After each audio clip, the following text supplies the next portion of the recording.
Welcome to the Motorcycle Mavericks podcast, here in the Law Tiger studio, where we get raw and real with our good friends within the motorcycle community.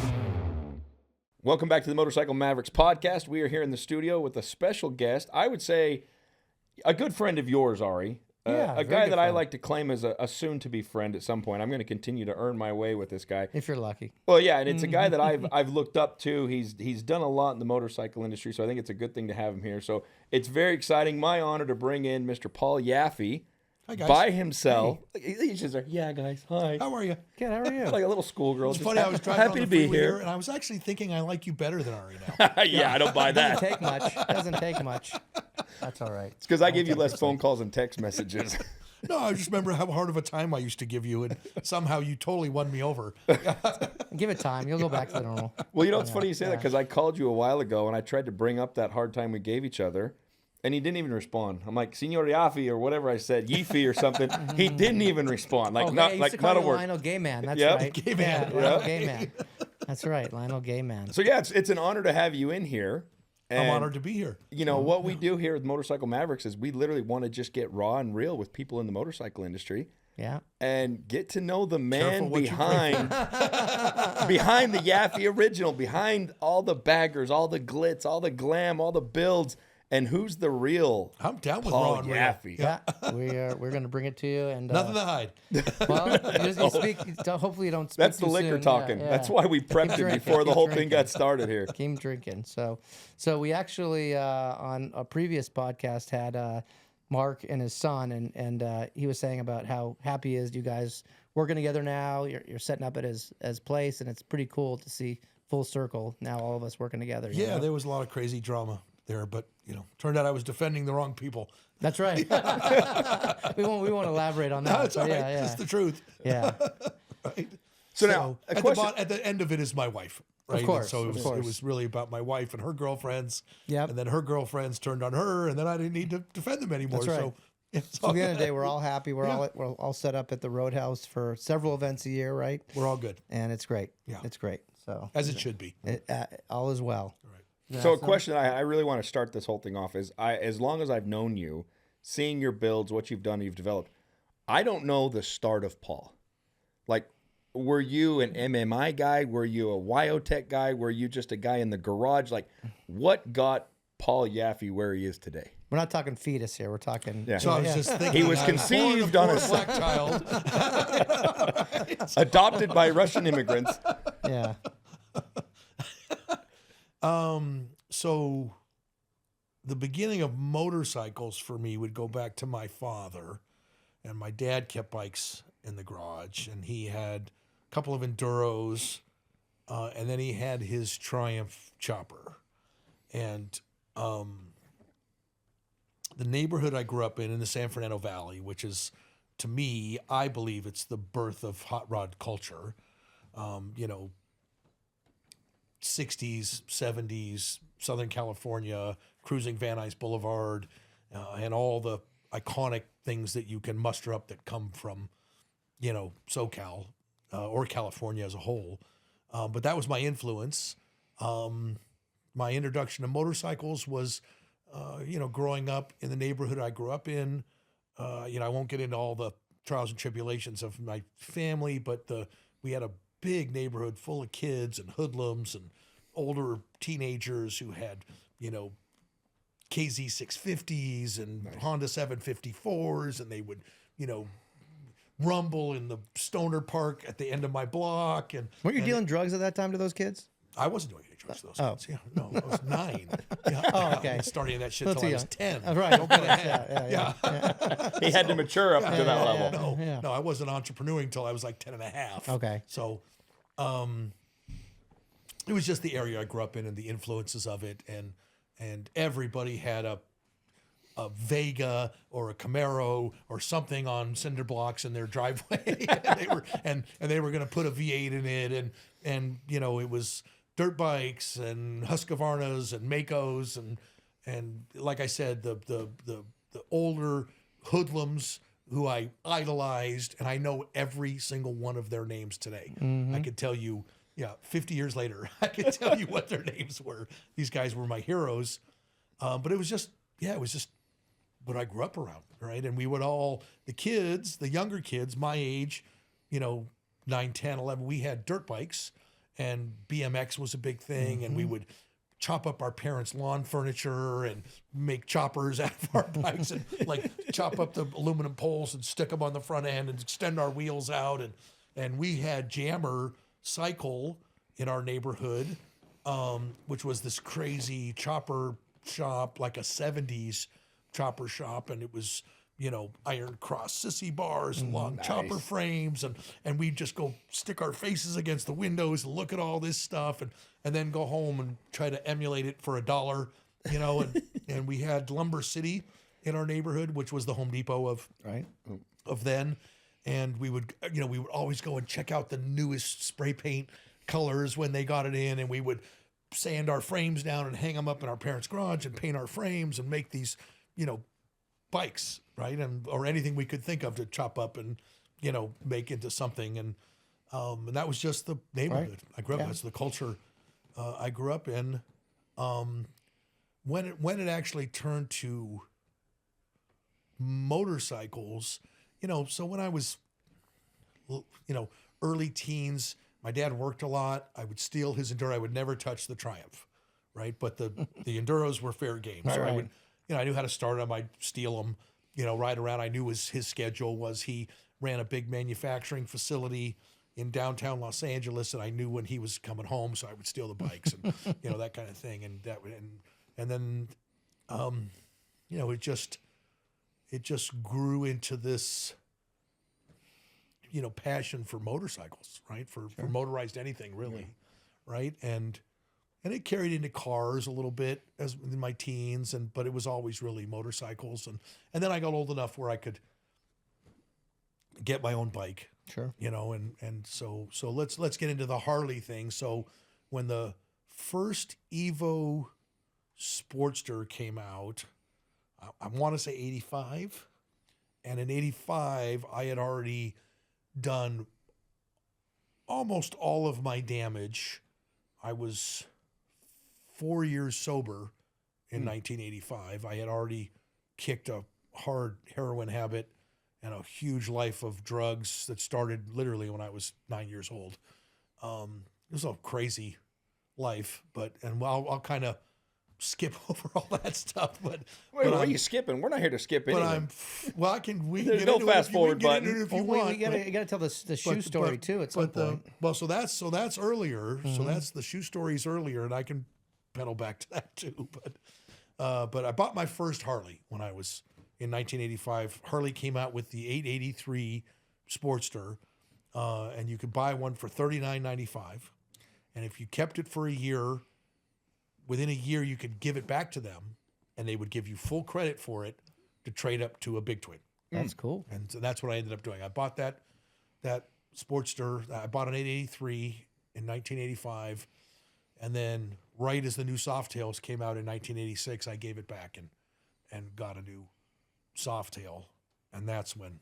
Did you customize that? That's when bike? I lost my mind. Did you customize that bike? Oh yeah, absolutely. Yeah. Both. Yeah, the Sportster I customized. And they still took it back. Yeah. Oh yeah. really? Oh no, they were happy to have it. Yeah. So they were happy to have it. And I didn't. When I say customized, Right. So customized in 1985 is maybe you changed your handlebars, maybe you trimmed down your seat, you might have put some slip-on mufflers on it, and bullet turn signals. These tin stamped I remember those. Taiwan turn signals. Yeah. That was the thing. And if maybe you put when you changed your handlebars, I remember that I had no idea how to internally wire handlebars. I had no idea how to do anything. Of course. But I would call Van Nuys Cycle. It was in the valley where I lived in the area, and I would say how much to install bullet turn signals, and they'd give me a price. So I'd save that up, and then I'd try it myself. And if I screwed it all up, I knew I could always go over there and have them bail me out, right? So same with. I remember the first time I internally wired a set of bars, and I looked at the wiring connectors like this, meaning the wires were falling out the back of them, and I was looking at the front, and I made a schematic, right? Well, then when I put it all back together, I was looking the other way where the wires went in. So I pushed the horn, the bike started. I turned on the high beams, the horn went off. It was like, Nobody can steal your bike. And I realized that I had done it backwards, and I think I tried to undo it, and failed and had to take it to Van Nuys course, Circle and yeah. fix it. It's one of those kind of things. That's so, funny. but that's only, mid 80s. Sure. Right. So yeah, that wasn't that long ago that I was really just learning. Right. Or just starting. But I had the passion. That's I was awesome. obsessed.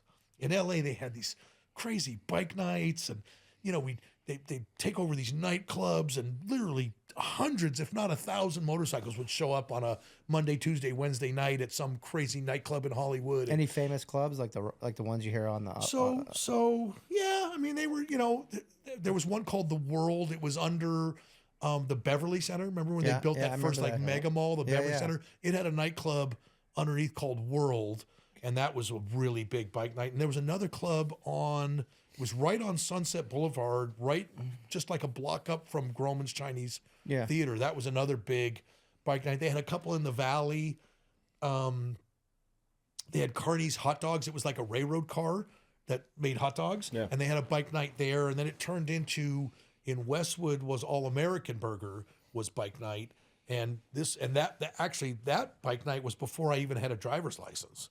So before I had a motorcycle, and I would ride my skateboard to the bus stop in the San Fernando Valley. I would take the bus over the 405. It would drop me off on Santa Monica Boulevard, and then I would skateboard to All American Burger, where Grady Pfeiffer, Billy Westbrook, Alan Deshawn, Gene Shkov. Look up any of these names, people. These are people that are like major Right. still. Yeah. Right? And these guys were all at this bike night and had crazy custom bikes, and I had a skateboard.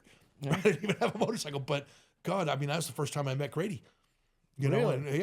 And Grady jumped forward 20-something years. Grady sponsored me to be a hamster, Right. Wow. And we're dear friends today. I'm building crazy. him a motorcycle in my shop right now. So I saw some photos he showed me of like when he was in like his 40s and 50s. He had the it's a good looking good dude. look. I mean, He's still a good looking stud. guy. I mean, at 82, Yeah, he looks good. we should all be Grady at 85, 100%. right? Yeah. But I saw him like, man. Yeah. I saw a bunch of photos he showed me throughout the years. It was pretty cool. He's 85. He has the hottest wife. Yep. Right. He's totally still has his thick Yeah, hair. yeah. He's still rocking it. He's That's awesome. He is a classic SoCal, He is. hot rod Yep. motorcycle dude. He's I don't even know how to describe that, but he is the epitome of that. Now you also you mentioned that you looked up to Micah McCloskey. Micah McCloskey, sure. Who's an ugly. What's your story with him? Because you never really told me the whole story. Way back when, it was just McCloskey's custom cycle. Okay. And I was a early teenager getting into bikes, and we would go, and he was like one of the,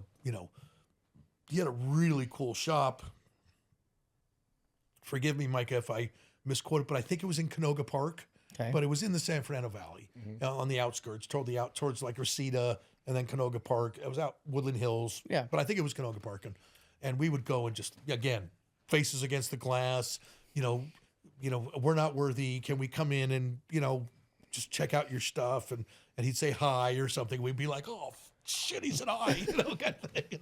It was Fanboying. These guys were rock stars. They really were. They were rock stars to us, and a few of my friends who were, into it too. And I ended up landing at I did anything I could at local Harley shops, whatever they'd let me do to work, right? And there was a shop in Hollywood called Showcase Cycles, and it was a pretty cool custom shop in the day on La Brea and Melrose, right in the thick of everything.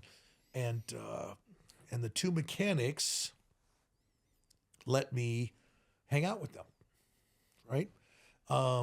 Rob and Willie. Can't believe you remember their names. That's crazy. I'm still friends with Rob. Wow. Yeah. So Willie, I haven't heard from in a long time, but Willie Heigland, God, and Rob. Anyway, so those guys, and then there was Steve, the owner. And there's several characters that went through there, but the bikes that went through there was like Mickey Rourke's Harley and the Marlboro Man bike, and the Colt, the lead singer of the Colt, Ian Asbury, he did his bike, Jeez. and there was some pretty, and there was what was this guy's name? Tom, he's a Bay Area guy now, red haired like me, big ZZ Top beard, God, this guy was building some. He was a machinist. He was a machinist in aerospace or whatever. But so he had the talent to do like early billet stuff before anybody even knew what it was. And he's gonna send me an email tomorrow. So what'd you do there? Did you build bikes? What did you do? No. I did not build bikes. No. Just tinker or just watch? I would clean oil pans. Okay. I would receive parts. I would hang around. I would do anything. You were the lot tech. They would let me do anything they would let me do, right? I would just hang around, and they'd teach me things. Hey, come here. Let me show you. We're driving these fork seals. Let me show you how to put fork seals in properly. And anyway, long story short, how did you guys learn to do this? How do you know how to do all this stuff? I play with some friends of mine's bikes, at my house, and I screw shit up all the time, right? And well, we went to Motorcycle Mechanics Institute. Well, where's that? Phoenix, Arizona. Yeah, that's where the Harley training facility is. It's out in the desert, right? And I was like, oh. And funny thing is I knew where Phoenix was because I used to, I don't even know what you call it, moonlight for an exotic car dealer who would hire me to drive exotic cars to Phoenix. That doesn't suck as a and job. fly home. Jeez. Yeah. That sounds like fun. Any given weekend, I'd be in a Rolls Royce or a Mercedes, whatever. Wow. Or some, $100,000, $200,000 car at How old are you? 19? Jeez. Yeah. And I would rip these. I'll say that cars company was a across bunch the of desert, idiots. So I don't buy used cars. And I would deliver these. No, these ones are new. And I would deliver these, these cars. They'd trade back and forth, and it's funny when I moved to Phoenix. That same one of the I don't know extensions of that car company had me shop for cars all the time in the car trader. I'd find them old Austin Healey's. I would find them love those old. cars. I pulled a couple of 190 Mercedes Gull Wings out of the Holy weeds and moly. just junk. Really? And, Worth a yeah, it was fortune, a company called the Checkered Flag. They had a exotic car dealership in Marina Del Rey, across from Bartels. I never knew that about you. How Across long did from you do that job Bartels. for? What's that? How long did you do that for? How long? Oh, it was just a money making thing. So It was just once in a while while? I was in school. They would say, "Hey, shop the papers, and if you find a car, tell me what it is, and I'll send you them. I'll wire you the money. You can go get it. We'll come pick it up in a truck." Wow. And so I would just, every once, I don't know, maybe once a month, I'd find Austin Healey's.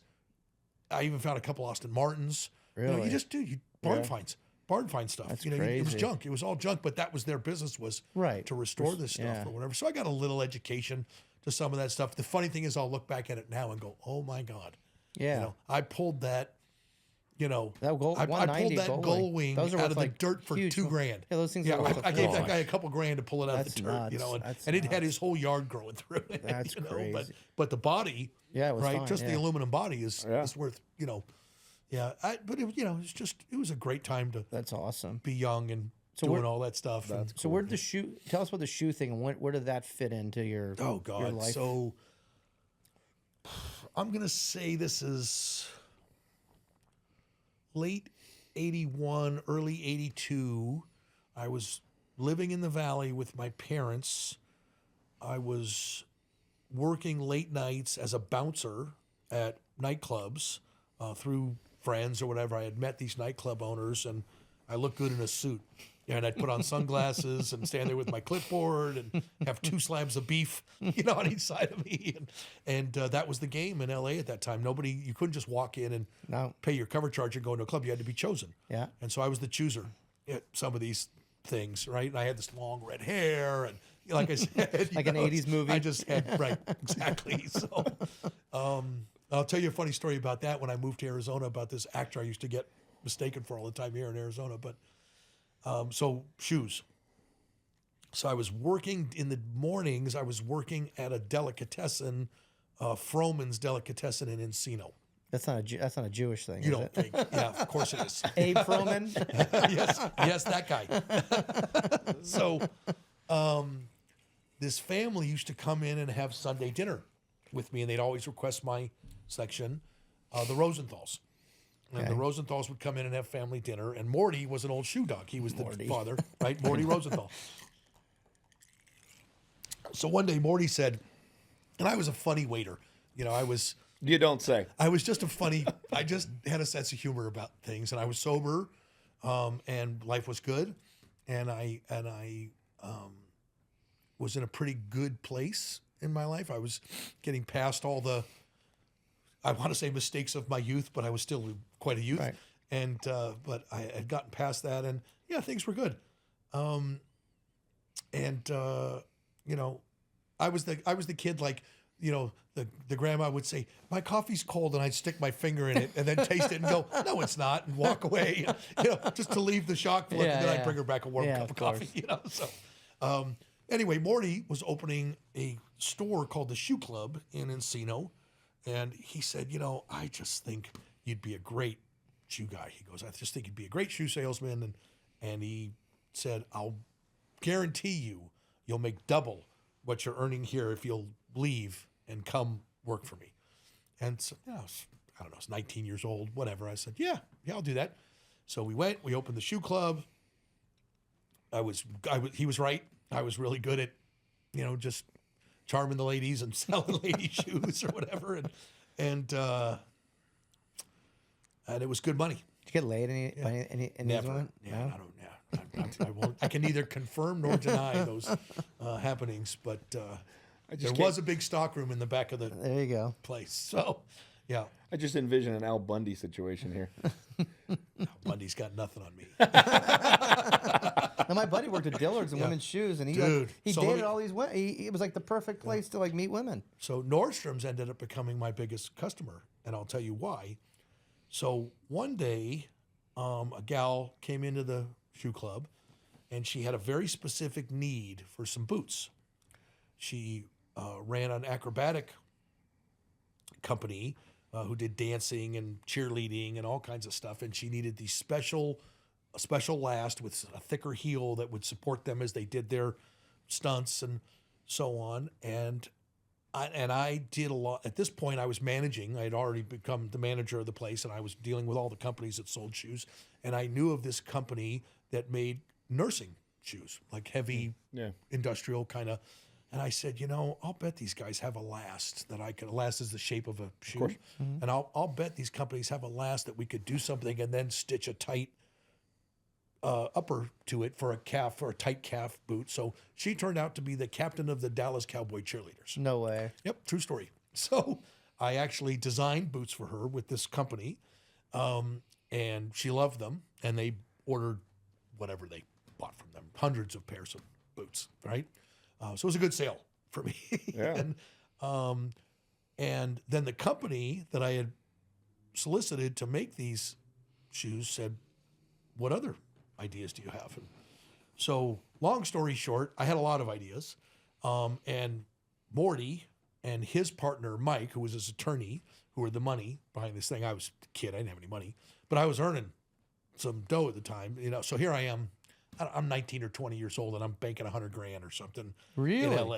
Right? Yeah. Oh yeah. Yeah. I'm Good for making you. money, Hawking shoes. and I'm buying motorcycles, and I'm driving a convertible '63 Eldorado Biarritz Cadillac, and I'm still living with my parents. Of course. I'm still at home. That long red hair flowing in the I wind. got the long red hair, and I'm fitting right in.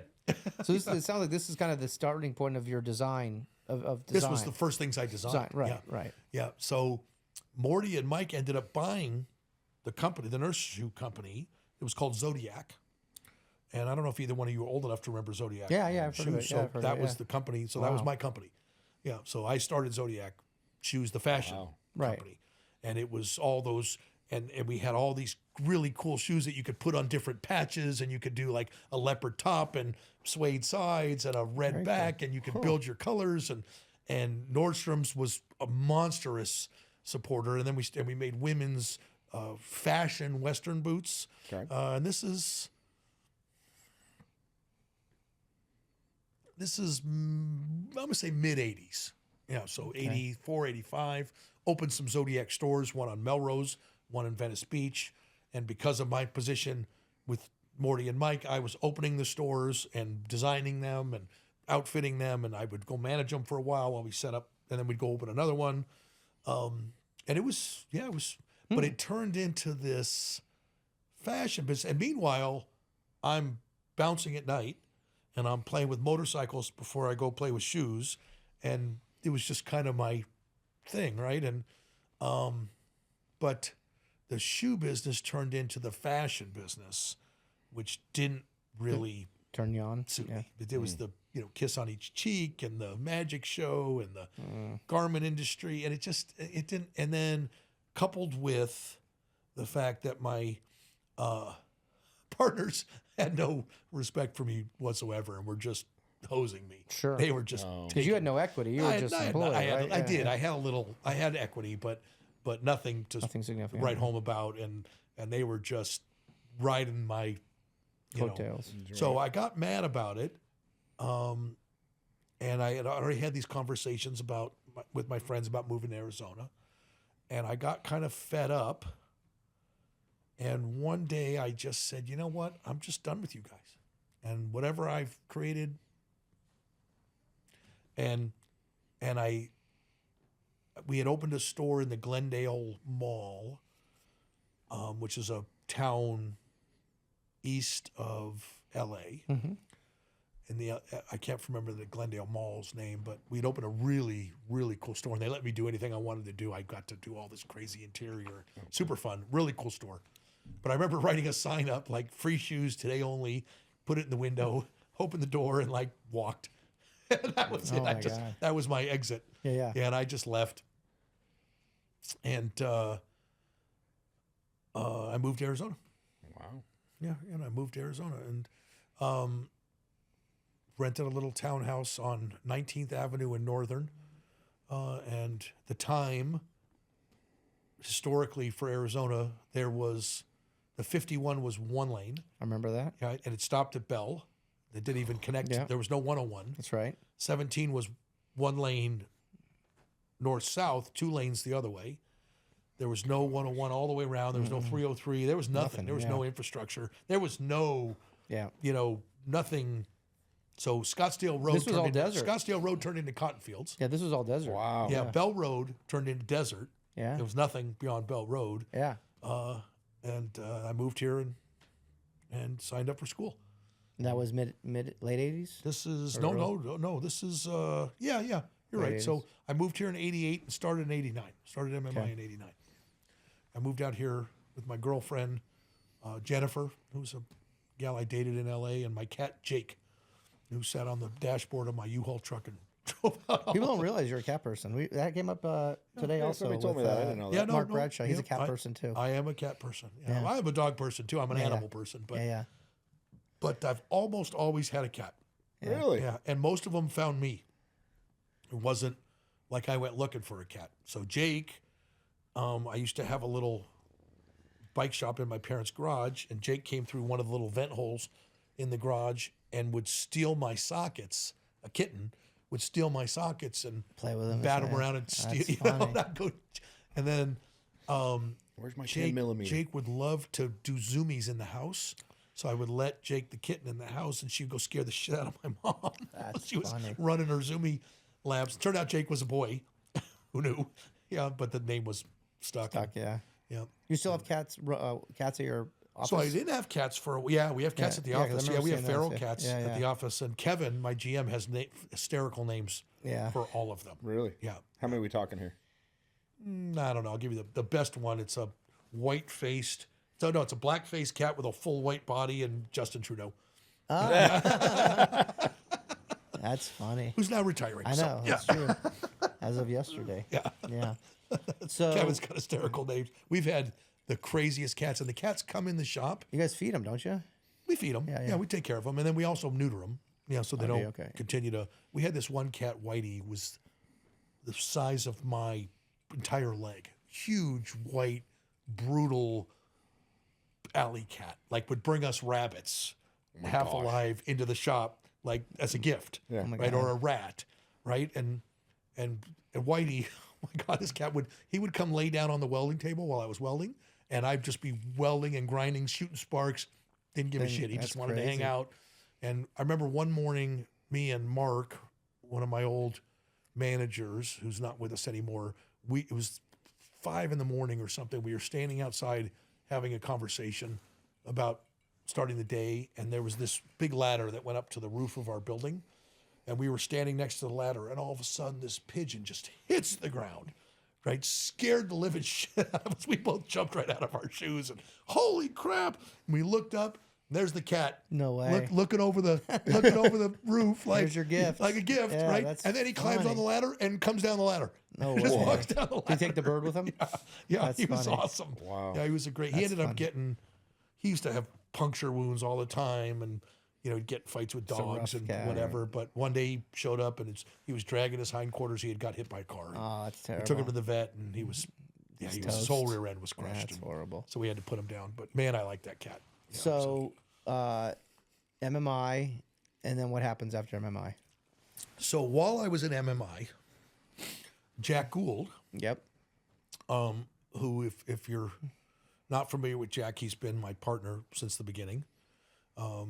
Jack and I met at MMI when we started theory classes at MMI. Jack was a war or a Army vet who specialized in wiring nuclear warheads.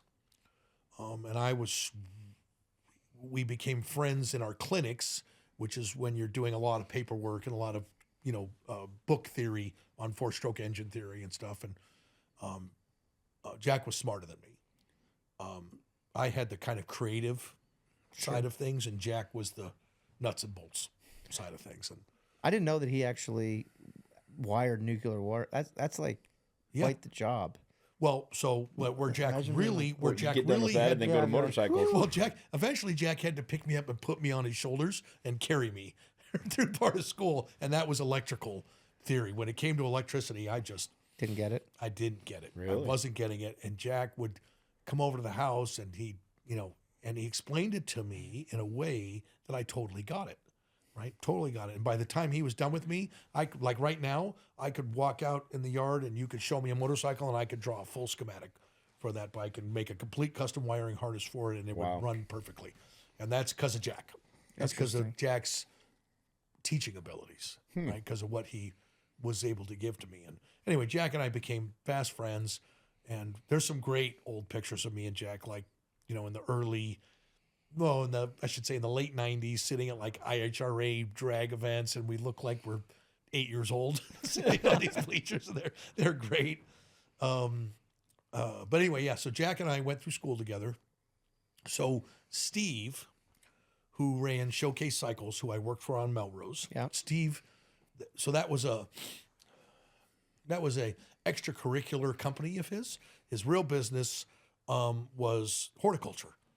And he was really good. He had a ranch or a farm in Oregon, and he was really good at growing things. Okay. And it was a big business for him. But sooner or later, the federal government caught up with, I don't know if he wasn't paying his taxes on his horticulture or Maybe what. maybe what he was growing, perhaps. I can't say, but it became apparent to Steve that he was going to go spend some time in the Federal Holiday Inn. And so, unbeknownst to me, Steve loaded Showcase Cycles in a U-Haul van and drove it to Phoenix. And he showed up at my townhouse in Phoenix in this big U-Haul van and said, "Hey," he goes, I have all this stuff and I'm not going to be able to do anything with it. So he goes, "So I can't think of anybody that I think would put this to better use than you." Excuse me. And so he gave me this van full of everything that was his shop. Wow. Machinery, inventory, tons of parts, all kinds of stuff, right? And he just left the whole thing with me and he said, Wow. I've never heard from him again since. Isn't that crazy? Is he alive? Yeah, never. Yeah, Yeah, I still think he is. still I don't know. But he never came back to That's check on me. amazing. So Jack and I had this. Well, you didn't visit him. You didn't ride him. I don't even think I knew how. I didn't have that number.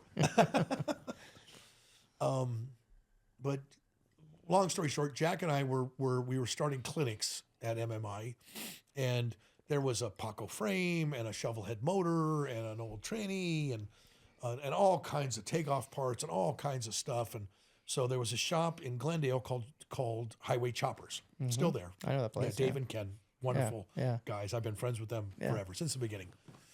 And we would take piles of this stuff and we would go trade Ken and Dave for stuff we needed. And then Ken and Dave were just the most willing participants in the development of Jack and I, right? And they had way more experience than us. They had been building, vintage motorcycles for their entire career, and they still are. Wow. Right? Their shop is like a museum of everything amazing. It's still an amazing place to visit.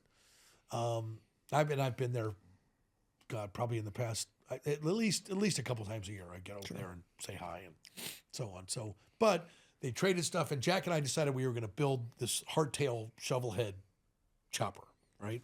And so we went to doing that. The instructors let us bring the motor in, let us do extra after hours work and extra, for the students who wanted to hang out. We rebuilt this motor and so on. And then Jack would, at night, we would go to my townhouse and work in my garage. And we also had a little shop. I had a little business cards called Polly's Cycle Shop. Nice. I had, Polly. Staples or something. Yeah, I always thought Polly was a funny name, right? So, which people still call me that a lot. But, and it said, there was like a little starburst on it, said forgotten craftsmanship. And I remember like in the early days of Pavilions, which is, for those that don't know, in Scottsdale, there's a McDonald's restaurant. It's kind of set up like a 50s diner. And every Saturday night they have a big hot rod and motorcycle show. That's been going on for decades. Back in my day, it was just cars. Yeah. And I would show up with a motorcycle and a lawn chair, and I would park one of my bikes there and sit on a lawn chair and pass out Polly's Cycle Shop cards. And I was very hated for doing that. A lot of car guys invading got their very upset with me because this was a car show. And I'd be like, we all love it's choppers, it's cars. Yeah. We all like this, but boy, I got lambasted for doing. But now you go there, and there's a big motorcycle contingent there. And my early customers, when I opened up American Legend Motorcycle Company, we would all meet there every Saturday night and kind of hang out, and then we'd all go to dinner together. We'd take over like Bandera. Remember Bandera? Sure, I remember that. Scottsdale Road. So we would all go and take over the big tables at Bandera. We'd park bikes all in front, and so we had kind of our own bike night kind of thing. But just God, crazy history. So. I think I covered the shoe question. So So you and Jack are in school. Tell us about this whole like police bike thing, L.A., Phoenix, because that was you told me about that back in the day too. So while I lived in L.A. and while I was doing the nightclub thing or whatever, I met a guy who ran the Highway Patrol police auctions. Back then, Highway Patrol bikes were FXRPs. They weren't FLHs. They were FXRs. Dressed up for police service, which is awesome. FXRPs, and the city of California, the city of Los Angeles, the state of California would decommission them regularly, 30 to 50,000 miles, depending on the motorcycle. And they'd run auctions and auction off these bikes. Sure. Right? So it was a silent auction. You'd put a bid in and seal the envelope, and I had through living there, I rode an FXRP. That was my first kind of custom FXR. That I customized was an RP, but I left LA with that connection. So Arizona at the time was like one custom shop, 2 dealerships, no aftermarket anything. Right. I mean, there was nothing going on. It was wide open. Right. And Buddy Stubbs was one of them, right? Buddy was one of them. Yeah. And Glendale Harley Davidson. That's right. I remember which was actually on Grand Avenue. I remember that. Now it's Peoria. I remember Harley that. Davidson, but way back then it was Glendale. There was no Scottsdale. Yeah. There was no Chester's, which is now in the wind or something, and no Superstition, Justin, our friend. None of those existed. Right. Even Rick Hatch. No Stafford, nothing. So, and then there was a couple of custom shops. One, they were old, like HA chopper shops. They were. Anyway. So, remind me of the question. About the bikes, FXRPs. Oh, so the RPs. So, I called this guy and I said, "Hey, we'd like to get a couple of these bikes. Jack and I would like to." At the time, FXRs were all the rage, and guys were tearing all the stock stuff off them and customizing them, right? So Jack and I would bid on the bikes, and it was really me. I would bid on the bikes, send an envelope over, put a little extra, you know, hay in there to get make that- sure to I get- got a couple. of course. And as soon as we won a couple, and we're talking, you know, we'd get like, you know, I'd get one for $1,200, one for Jesus. $1,600, and these are 30,000 mile FXRPs. That's just, you know, In perfect How it condition. was. in perfect condition. Yeah, just mileage, right? Right. And then Jack and I would jump on a Southwest flight. We'd land in LA at LAX. We'd run over, take receipt of the bikes, pull them in the parking lot, just give them a quick once over, retard the timing, make sure everything was good to run, and we'd jump on them and we'd ride them all the way back to Phoenix in the middle of the night. Yeah, and we'd get back, sun up, stick them in my garage, jump in my bright orange Chevy C10 stepside, and run to school and start school at 7:00. Crazy. Yeah, that's what we would do. Then we'd be in school from I think 7 to 3. Then we'd get out, take a nap. As soon as the sun went down, we'd be up in the garage, tearing them apart, Building them out. going to swap meets, finding stock FXR parts that were all over the place, and we'd turn them. We'd literally rip the fairings off them, the bags off of them, sirens, all the cool shit, floorboards, all the stuff that wasn't cool at the time, Right. and throw them in the dumpster. And now that's what everybody wants. Oh. If I had all that stuff, I threw away now. What'd you sell those bikes for once you customized them? We'd sell them for I mean, depending on we'd like find a local guy who could just paint it solid blue or solid red Right. or something make for it us easy. or whatever. We'd put a stock seat, stock handlebars, and, Right. and they look like kind of FXRs when we were done.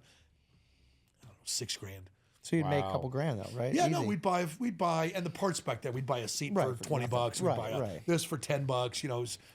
We'd and our labor didn't count, Of course. because we were learning, and we Right. just so. But we'd have $2,000 or $3,000 in a bike. We'd double our money. That's great. Yeah, and hey, paid our rent and got us going to school and so on. I got really lucky with school because, so this whole time we're talking about, I'm sober, right? I was sober from 1981 for 20 years, right? So till 2001, Wow. I had almost 21 years of sobriety Sure. through all of this, right? I didn't drink, I didn't use anything. I was a recovering addict. And one day Jack and I were in school and a lady came into our classroom. It was when we were still in theory. That's called, it was theory and clinics. So theory was the bookwork, clinics was your hands-on. Right. So we were still in theory, which was a 6 or 8 week deal. And this guy got pulled out of class. And he was a little upset about it. You could see he was upset about it. And she was like, "I'm sorry, you're just, you're not making the grade, and we have to. This isn't the job for you." And pull him out. And I was like, and so the class was a little disrupted. And somebody asked the teacher, like, "What was that all about?" And he said, "Well, he was here on a state scholarship.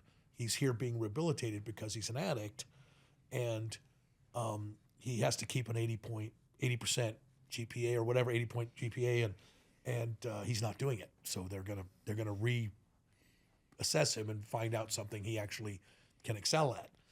Digging ditches. Well, I'm sitting there and I'm like, well, I'm an addict and I want to be rehabilitated. Where's my money? So I asked the teacher at the end of the class, I asked him, "Tell me about this, clinic or what," because I was paying my own. Right. So I went down to the state, I applied for this funding, and they put me through a series of tests and stuff and so on. And I ended up having to sit in front of a group of state employees and tell them my story like I was running an AA meeting or whatever. And they ended up, long story short, they ended up giving me a full ride scholarship. The state of Arizona gave me a full ride scholarship to MMI, paid my $14,000 of tuition, Wow. paid off all my student loans, and bought me probably $10,000, $15,000 worth of tools and some toolboxes that are What? still in my shop. If you go in the fab shop, those Craftsman boxes right, are right. still the boxes they bought Holy me, cow. and they're still full of all the tools that they bought me to start my business. And they basically gave me a leg up Right. to start my business. And I was supposed to have to report to them for 2 years. Every month, they were supposed to be able to come into my business, assess what I was doing. And after, I opened, so in 1991, I opened American Legend Motorcycle Company after I graduated school. And this is with their assistance. They didn't assist me in opening the shop. The bike I built from Steve's Parts, I sold that bike, and that seeded me to open my first shop, American Legend Motorcycle Company. And there's a story there too. That's the chopper that's sitting in my showroom now. That's the first custom bike I ever built. Wow. First ground up bike I ever So built. this guy's misfortune, right timing, turned into your Turned benefit. into it jump-started you. His seeing something in me gave me an opportunity, right? In the state of Arizona, good job. And the state of Arizona, right? Well, they were supposed to, like I said, monitor me for 2 or 3 years or something. Right. After the 3rd month, they came and they were like, "You're going to be fine." But I never heard from him again. But what are the odds that the guys that happen to be in the class, you wouldn't have known about this program otherwise, right? You Nope, would've- this guy got pulled out of the class. Yeah. He So he his failed the misfortune program. is what your benefit. No. Is that why they call you lucky? That's why I call myself lucky. Yeah. And I can defend that over and over. People ask me that all the time, and they Right. want to put huge words on me, genius, visionary, Mm-hmm. artist, all these words that, and I'm appreciative. Sure. And I'm humbled by them, but from where I sit and how I view it, I'm really lucky, and I can explain it. People ask me to explain it sometimes. Why would you? I'm not discounting myself. Sure. I'm just saying there's a very lucky aspect to, and here's how I usually explain it. So, me and Lyonel can decide to build motorcycles, right? And I'll just use you as an example. And Lyonel will go in his garage and work every night on his passion and his bike and create his vision of whatever he thinks a custom motorcycle should be. And I'll go in my garage and do the same thing, right? And neither one of us has any less passion for what we're doing, and we have no less drive, right? And we love what we're doing. And and Lyonel will roll his bike out, and it might be horrible. There's no might be. That's a guarantee. No, Okay, let's call a spade a I spade actually here. I actually saw your first chopper. I actually saw it's your a hot first chopper mess. build. It was pretty cool. So, and I'm not picking on Lyonel. Right. I'm just saying, to me, the lucky part is that Lyonel doesn't share any less passion than I do. Right. But I feel lucky that the things that I see or the things that I think of or the things that I create, or for whatever reason, I see that this bike should look like that, right? It's lucky that I feel that way. And the fact that when I roll my bike out and consistently, gratefully, everybody's been like, wow, oh my God, that's fantastic. And then they start piling all these words on me, right? But Lyonel might And the roll dollars, his bike the out. zeros start Right. adding up. I'm just saying he might roll his bike out, and he hasn't worked on it any less hard than I have. But you're talking about, I think it's not appreciated, or it's not. it doesn't have the commercial appeal. That's what I'm saying. Is I'm so lucky that I have this. That what I Your taste, like, yeah, people, what I yeah, taste, what I right. decide to build is Appealing to the masses. very Right. appreciated, right? But it's not because I went to school for that. Well, it's funny you mention that because that's but it's kind of not like because of anything other than shit. I'm lucky I see Well, things that way. I don't. There's all I kinds know of you call it influences luck. you could pile on it. Right, but I think like look at musicians. You have some amazing musicians that never get famous. Never. Yep. So I think you have talent, but then you also have to have commercial, like I said, commercial appeal.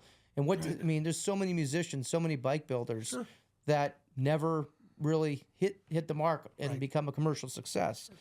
My question. See, but I meet those guys and I appreciate when I see their bike. Right. Right. Even though I may even look at it and go, I would have done this totally differently. course, Doesn't yeah. mean I can't appreciate. I can see what they did. I can see what they created. Sure. I can see what they were going for. Right. So I appreciate it, and what I really appreciate is the fact that I have this, if you want to call it a mass appeal or whatever, or I have this appeal to a large audience, Yes. right, that has fueled my creativity. And you got to understand, I could never afford to build the bikes that I build. Yeah, I didn't come from money. I don't have millions of dollars. I can't build a $100,000 motorcycle. Sure. I'm just a blue collar guy who does what he does. So the fact that I've had these patrons one after another for my whole career, and it's always just been that way. And when I'm done with a couple more Sure. ring the phone. And it's not because I'm out there doing some amazing marketing or whatever. It's just that so I feel very blessed. Sure. And I feel very lucky, and that's where the handle. But- that's why it's lucky. Right. Paul Yaffe But I Originals.com. think if you start really distilling it, like you and I've talked about this before. Like magazines, obviously, have helped promote your business and your brand, Oh, right? for sure. But you do more than most people when it comes to accommodating magazine requests. You get your own photo shoots Well, in the day. in the day, right? Yeah, in the but day, but sure. I think that's part of your success is your willingness to do whatever it takes, whether it's shooting your own magazines, being available anytime we need to work together, or a magazine needs your bikes. And not all builders and people are like that. They're not as accommodating and willing to hustle and do whatever it takes to make shit happen. And you've always, from my perspective, been willing to do that. So I'll translate that. Yeah. So there's a ton of ego Yeah. in this business. And some people really Sure. take it farther than it should be, right? We're all Did you just hear name names? We're all just mechanics, right? And we're all just That was a we're all question I was just going to ask. wrenches. Who has You no can- business in the motorcycle industry? You That's can one of my build it up. questions, You can actually. build it up as big as you want, Right. But I'll look at my wife when we're, standing at the top of the Duomo in Milan, and I'll look at her and go, "A crescent wrench put us on the top of this building, right?" I'm a mechanic. I'm a grease monkey, Susie, and I'm dirty every day, and somehow this blessing, right, has put us in all kinds of places in the world, right? And even with a status that I often feel is not deserved, maybe, Sure, or whatever, sure. right? But I love that we have fans and patrons, and I'm Sure. so thankful, and I'll tell you, Ari, I've had the greatest customers, right, and the greatest fans, and if it wasn't for people walking into my shop and saying, "Here's a blank checkbook. Sure. I just want to see what you can come up with." Right. I mean, that doesn't happen to everybody. No. You're right. Right? But You're a lot right. of people don't get that opportunity. Very few. Right? Very And few. I somehow, since the very beginning, when I opened my first shop, American Legend Motorcycle Company, I had a partner, Greg Mastriani, and I had a partner, Owen Lewis. I sold that bike that I built for 10 grand. Owen gave me 10 grand and Greg gave me 10 grand. And we used 30 grand and we opened American Legend Motorcycle Company. I didn't know how to spell business, yet alone run one.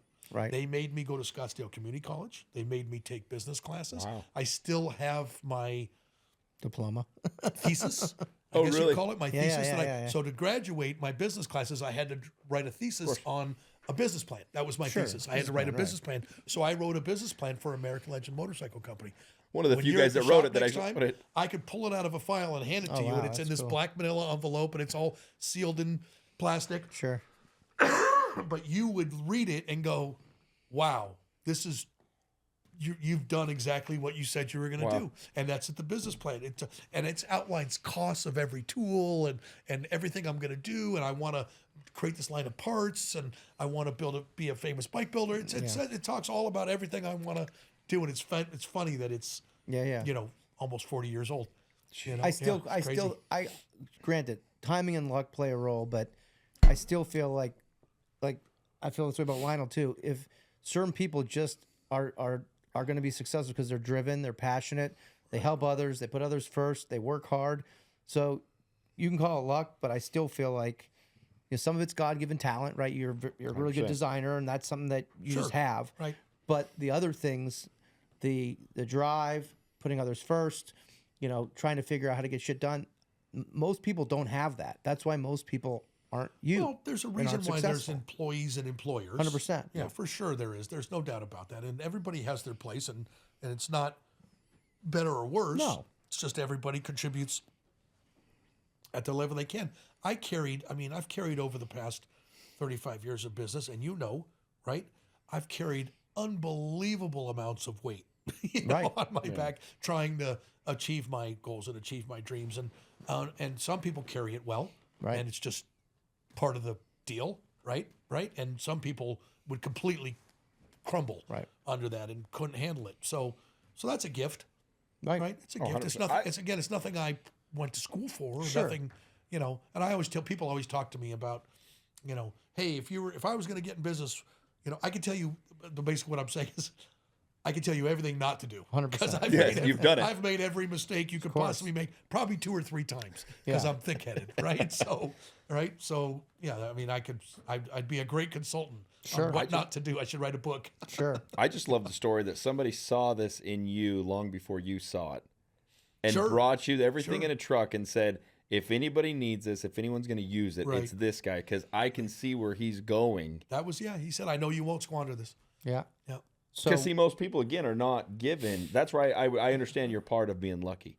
Because most people aren't in the right place at the right time to have the right people Who to does go. a guy show up at their house with a truck full of motorcycle yeah, but parts? something prompted him to do that, right? Well, of course, yeah, he Honest, saw so- something, yeah, and, yeah, and thankfully he hasn't come back knocking at the door going, "Hey, I Where's did a little mine?" assessment Yeah, going. I Okay, gave yeah, you." where's my percentage? So, okay, so you talked about the partners, talked about the $30,000 bike. What happens? Talk about Paul Yaffe Originals, Bagger Nation. When does that happen? Yeah, because I never So- knew about the other yeah. shop. I never So, even heard that American before. Legend Motorcycle Company was the first shop I opened in 1991. Okay. So, and then I had one part of the thing I said in my business plan is I wanted to create this line of products called Beyond Bolt-On. Right, Cool. that was my name, and I also want to be famous as Paul Yaffe. Those are my three goals. So in '91 I went off. That was my plan. Well, I quickly learned a marketing lesson that trying to get you to think of Paul Yaffe and Beyond Bolt-On and American Legend Motorcycle Company as the same thing is next to impossible, right? It's just these three separate brands, and I'm trying to get everybody to read them as one, right? So one of my biggest heroes, Billy Westbrook, has a company called Westbrook Originals.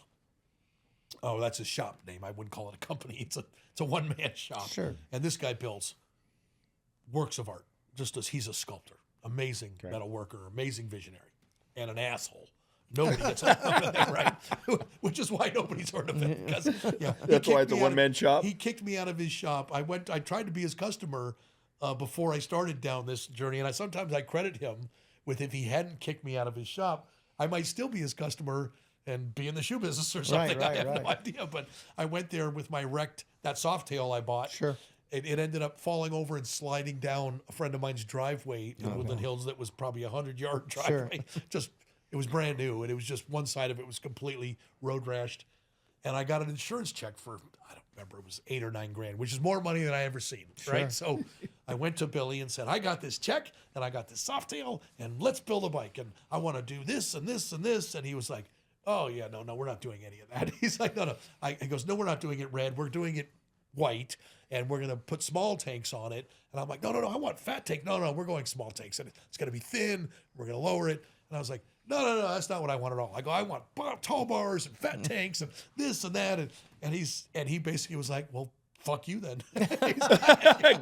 Now we know where you got Pretty this much from. That's exactly. He was just like, no, this is what I want to do. And I'm like, well, I'm your customer. And he's like, no, you're not. He goes, not till you agree to do what I want to do. And well, fuck you. I'm going to go do it myself. And I did. I took my bike and I left. And Good for you. And I went into the garage and Wow. I did it myself. Yeah. So, and that was the kind of the, Sure. one of the big beginnings of that. But so back to Paul Yaffe Originals. So I had Greg and Owen as partners, and things were going really well. From the second I opened American Legend Motorcycle, there was just nothing in town that was doing that. I opened a chrome exchange counter, and I had all these chrome parts, and we had cool parts, and we were doing just cool stuff, right? And I had a machinist, Joel Knoll, who was making billet stuff for me, and very rudimentary, but still billet stuff for me, and nobody had ever done any of this, right? We were way ahead, early 90s. And so it occurred to me that these three brands were, that every time I went to do something, and I remember like the first part I ever came out with was these hand levers that had pistol grips on them. They had spots for your fingers to fit into, pistol grip levers. Nice. And I trademarked the name, and I made several hundred pistol grip levers. And I went to Laughlin and sold two. At the River Run. Right? The River Run, right? Right, at the River Run. But it wasn't, I didn't sell two because it was a bad product. I sold two because nobody knew they existed. Right. So I started to learn these things that you could have the best stuff in the world, but if nobody knows it's there. So I started to learn marketing, and I started to learn this cohesive branding, and, just from falling over, right, over and over and over again. And so in 1993, 94, a few years into the shop was turning a profit. Everything is good. I approached Greg and Owen and said, hey, I want to buy you guys out. I'm grateful for everything you've done for me. You guys, Greg was a recording engineer. He was in making albums, and Owen ran the art department at UCLA. Just couldn't be farther apart, but they were friends. And anyway, they both agreed. and I made him an offer, and we went to a attorney and we wrote up a contract, and I said, I'll give you this and this, and I'll pay you this, and it'll take me a year to, buy you guys out. And they agreed. We signed a contract. I did what I did. And I think so in 1994, I owned American Legend Motorcycle Company. Nice. Yeah. That happened 2 weeks after I got married to my first wife. Yeah. Which is why she ended up having a claim to a third of my company as a marital asset. That cost me a lot of money later. Anyway, so right then I changed the name of the company to Paul Yaffe Originals. And the originals came from Westbrook Originals, which is funny because I just met Ryan Crucy with you on our Cruzy trip. Originals. Cruzy Yeah. Originals. Crucy's, he's like, he goes, I'm a fan because I stole your name. And I said to him, well, I stole it from somebody else, so it's all good. Right? So, Everyone steals from everyone else. so right? yeah, it was funny that he just openly said that, and I was like, that's awesome. Yeah. That's funny. So, but yeah, so I named it Paul Yaffe Originals, and brought everything was Paul Yaffe Originals. The company was Paul Yaffe Originals. The custom shop, the billet line, the products, everything was, and then I moved forward, from there. Yeah. So, and then I did that again in 1999. We were in a 900 square foot shop. Whoa. Where was this? 20th Street in Indian School. Oh, So okay. you know where the 7-Eleven is? Yeah. So right behind that is Hayes Radiator. Okay. That's my Wow, original I shop. didn't know that. So you were Okay. 900 square feet, fabbing, parts, Everything. chrome exchange, building bikes. 2-man shop. Wow. Yeah. I was working day and night, 80 hours a week. And there was a gal, Teresa, who ran my parts counter and did my books. And then once in a while, someone would come in, like a guy, Kevin Cooksey, Brian Adams, a few different. Brian's still a hamster. Yeah, Brian, Today. yeah, good guy, I yeah. brought him into the hamsters. The first guy I sponsored. Yeah, great guy. So he's like a son to me. So, and there's other guys. Kevin Krieg was a graphic artist, marketing guy he helped me build out the new shop. So all that stuff in the new shop, all Yeah. that wood and Yeah. the brothel upstairs Yeah, and all that. Me and Brian and Kevin built all of that. awesome. We built all that stuff. So, and there's great stories Sure. to that too. All that rotted, corrugated metal that's up on the roofs and stuff. Yeah. You cannot rot that stuff. You can buy it new from Home Depot. You cannot patina that stuff and make it look that it'll take you 20 years. Crazy. It's so durable. Right. Because we bought some and tried to rust it, sprayed acid on it, Sure. punch It holes just in keeps taking it It licking. just shines right back up. Right. So we went down to South Mountain Okay. and we were driving up, I think it was Broadway or something, and there was this old guy who had this secondhand tire shop, and his entire property was surrounded with the most authentic, fucked up, corrugated That's metal. awesome. And I was like, that's what we need. So we went and loaded up the truck with brand new stuff, and we showed up on a Sunday morning at his place and told him he won a contest You swapped for him out? community renewal, and we were going to build him a new fence. And he was this old gray-haired black guy. He was just a sweet old guy, and he was like, "Praise Jesus!" And he was so excited. So we spent the day swapped him out. building him. We You built ripped him a all of his brand new, old beautiful corrugated. fence. And you we, took his old we stuff. took that stuff, and we were just like, "Yes!" That's awesome. And that's what all that roof. Yeah. That's Oh my all that- gosh, where all that's that roof funny. came from. So when did you move into the location you've been in now? When did you move there? 99. You've been there ever since. Well, we took over the first suite. There's 2 suites. right. There's actually 3 suites. Right. So we took over the first suite. It was about 3,000 square feet, and that was our entire. We were going to put, but it was 3 times the size of what we of course, had. yeah. So we thought it would be plenty of room, but we were trying to build bikes and fabricate in the same room. Right. Like where Jack and Jaden are Right, now. right. That room was assembly and fab. Sure. And we immediately realized you can't do this two together. But next door, the building next door where the CNC shop Yep. is now, that was a candle factory. Oh wow. I didn't know And that. they were getting ready to move out. So we took that suite, and then we kind of remodeled it. They were just 4 square walls. All the interior building in there was not there. I did all of that. Wow. Yeah, so the second floors, the service area, the showroom, the offices, none Yeah. of that. We built all of that. Interesting. So, yeah. So I took on another set of partners. I had 2 customers, Richard and John, who were both pawn shop guys and customers.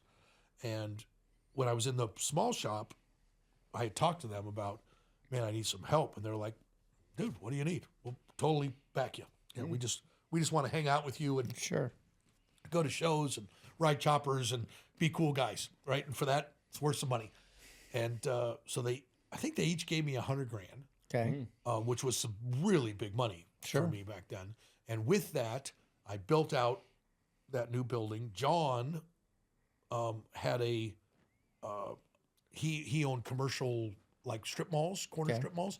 He had this guy Quentin who did all of his build outs and stuff. And Quentin, I don't know where Quentin was from, but talk like this, and you can understand it. You can understand what he said. That was Quentin. But Quentin could put 8 sheets of 3/4 inch plywood on his back, and he was 100 pounds soaking wet, and walk up a 20-foot ladder Sounds and like nail, you. Like nail nothing. every one of those boards to a wall, and Yeah. they'd be perfect. Wow. He was just a beast of a construction guy. Yeah, I knew what that he was was doing. his thing. And yeah, he was just, and you could never understand a word he said. But he did all the framing. He did the staircases, Mm-hmm.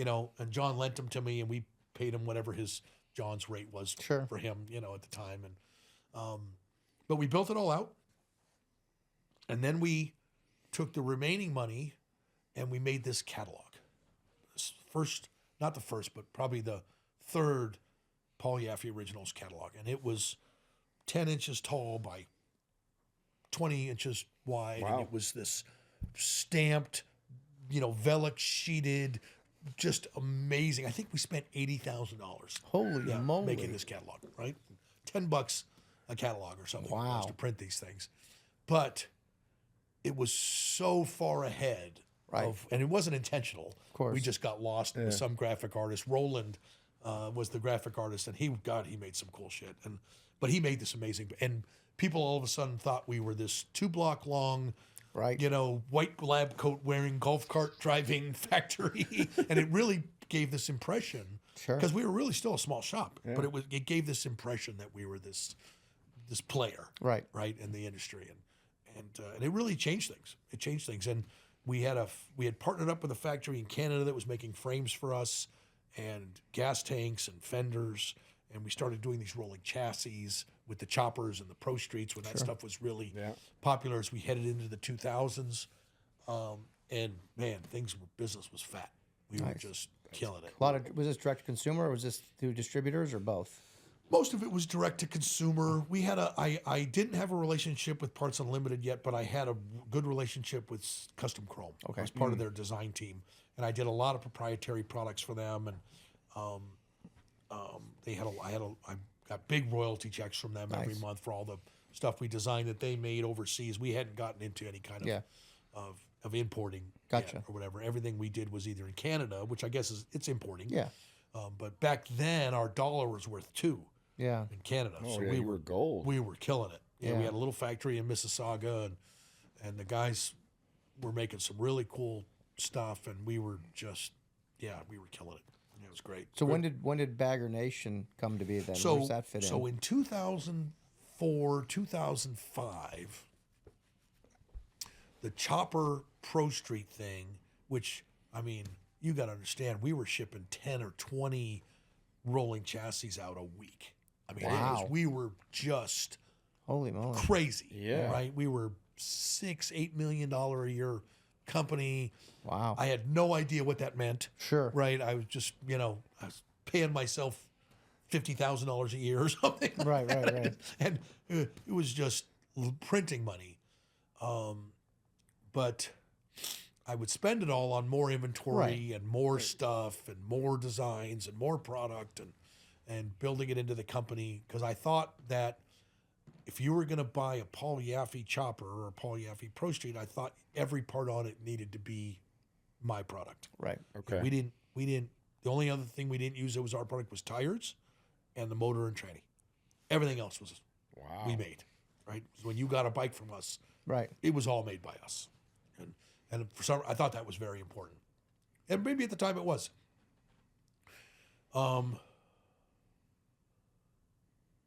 So, the chopper thing, like a light switch, Done.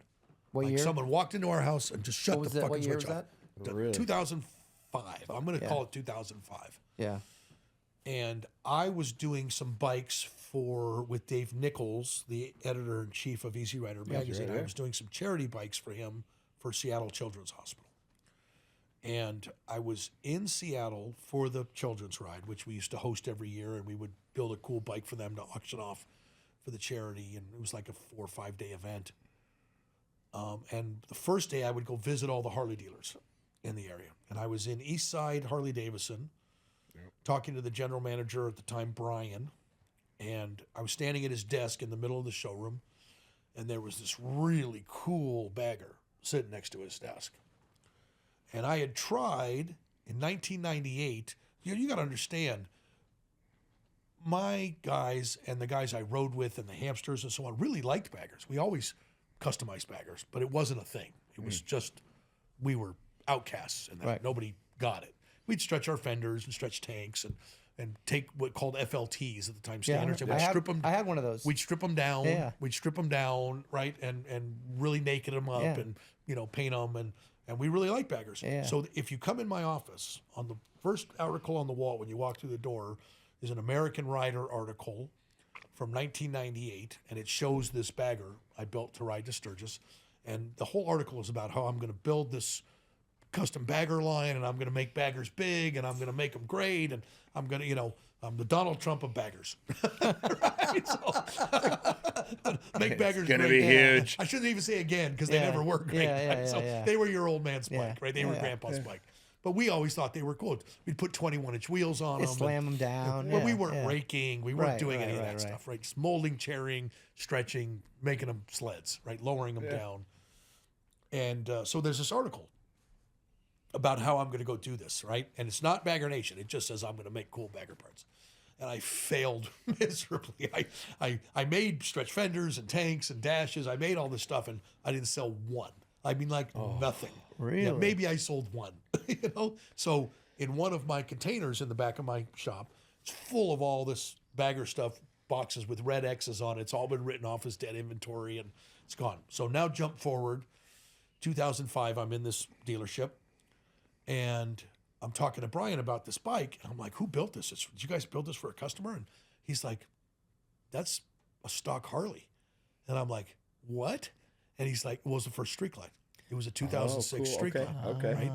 And I didn't really have my finger on the pulse of what Harley was doing, right? And I was like, that's a factory bike? And he's like, yeah. He goes, they finally took notice of some of the shit we do, right? And blah, blah. I'm like, dude, that's badass. And he's like, yeah. He goes, right out of the box. And I'm like, is it for sale? He's like, yep, nobody bought it. And I'm like, I'll take it. And so I bought it. Susie and I were getting ready to go to the Rocky Point rally. Yeah. And I thought it'd be a perfect bike for us to ride to the Rocky Point rally. So he shipped it to me. So this is like June. I get it a couple weeks later. I rip it apart, start customizing it for the rally. 21-inch wheel, going in the container, pulling some of the shit out, right? Putting some of this stuff on it, and it started looking pretty cool, right? And so this is summer 2005, I'll say. So, and so I remember going home, and all these people were coming into the shop to see the bagger, right? Like walking past $100,000 crazy pro streets we were building, and all they wanted to see was, hey, how's the bagger? Can we see the bagger? And so I remember going home and telling Susie about it's crazy that all these people are coming in to see this bagger. And I said to her, it's like Bagger Nation.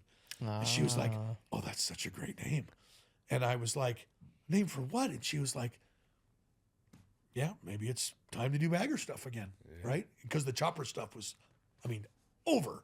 What was Just what was the gap between the failed attempt and the was that 5 years? 98. So 7 years. So 90, So 7 years. Wow. So you're basically you were ahead of the curve. Well, Yeah, you can call it that, right, but right. You didn't I know. Right, failed right. miserably. So Sure, I don't, yeah. I don't know if I was ahead of the curve, but yeah. So I went into that container, and at the time, a friend of mine, Ed Gettle, had come down from Seattle. He was part of Seattle Children's Hospital and stuff, and he had come down and he was helping me with some business stuff. And I said, dude, maybe we should just do a little quick Bagger Nation thing and, whatever. And so we had been on the Easy Riders tour for years. And we really quickly created the Bagger Nation logo and made a little 3-fold catalog with stretch fenders, stretch tank, dash, and monkey bars, right? That was the first thing I did on this bike, right? first set of bagger monkey bars, right? Which who knew what was going to happen with that? So we went off to the Easy Riders tour, and we showed up, and there was, I think we were in Sacramento was the first show, or Pomona, one or the other. And we had this little Bagger Nation booth with that bagger sitting in it, some parts hanging on the wall, and we were Bagger Nation. And people were coming in, they're like, man, that's cool, and oh, I like those bars. And they're like, where do I know you from, right? And we thought it was funny, right? Because we had done some discovery shows. You know, we kind of thought highly of ourselves. We thought we were famous. You don't know who I am? But well, we started making fun of it. We were like, well, do you watch America's Most Wanted? Or, we were making jokes, because we thought people were kind of fucking with us, right? But the truth is, it was such a far departure from anything they expected from us. And it didn't say Paul Yaffe's Bagger Nation. Do you think that was a good idea at the time? It just said Bagger Nation. Why didn't you go ahead? Hold on. Yeah.